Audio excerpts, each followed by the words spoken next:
en termes de spiritualité, il y a ce qu'on appelle les échanges. Et c'est peut-être une réalité qu'il faut connaître, puisque nous ne cultivons jamais la peur, nous n'allons jamais sous l'influence de la peur lorsque nous faisons des choses pour Dieu.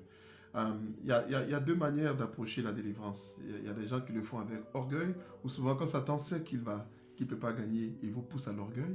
Ah, mais tu es fort, mais qui es-tu? Mais quel est... Ou bien il vous pousse à, voilà, ou il vous met dans la peur. Je vais te faire du mal, je vais faire du mal à tes enfants.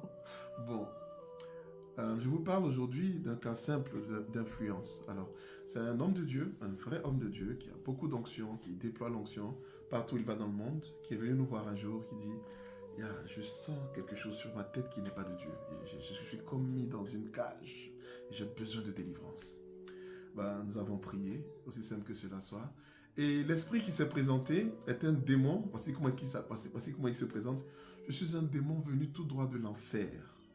Parce qu'il amène beaucoup d'âmes, il dépeuple notre royaume et il amène beaucoup d'âmes de l'autre côté. Donc je suis venu lui faire du mal. Je lui ai dit, mais pourquoi tu es là? Ah, mais on l'a eu. Il y a quelqu'un qui est venu lui demander une offrande de 100 francs.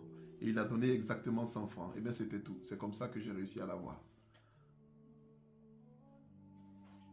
100 francs. Bon, d'accord. Alors, moi je me suis présenté, je vais au nom du Seigneur, et puis voilà, je lui ai demandé de partir.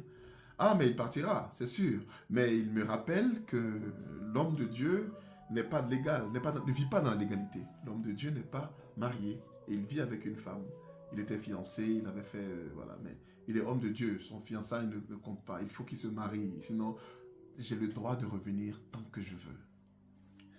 Alors, j'ai arrêté la délivrance, je lui ai demandé, tu veux que j'appelle ta fiancée pour lui dire, ou bien tu vas lui dire personnellement, parce qu'il faut éviter de retomber, voilà, sinon tu risques d'avoir des problèmes.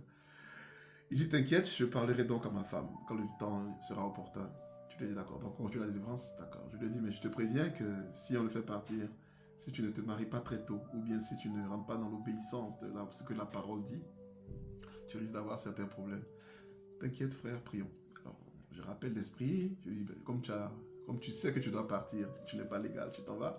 Alors l'esprit est parti, il a libéré, et le frère, et on est tombé d'accord, il a assaini sa vie, il s'est marié très tôt d'ailleurs, et puis voilà, il est libre aujourd'hui, il continue ses œuvres de puissance et de gloire, Dieu l'utilise toujours. À ma place, qu'auriez-vous fait? Et qu'en pensez-vous?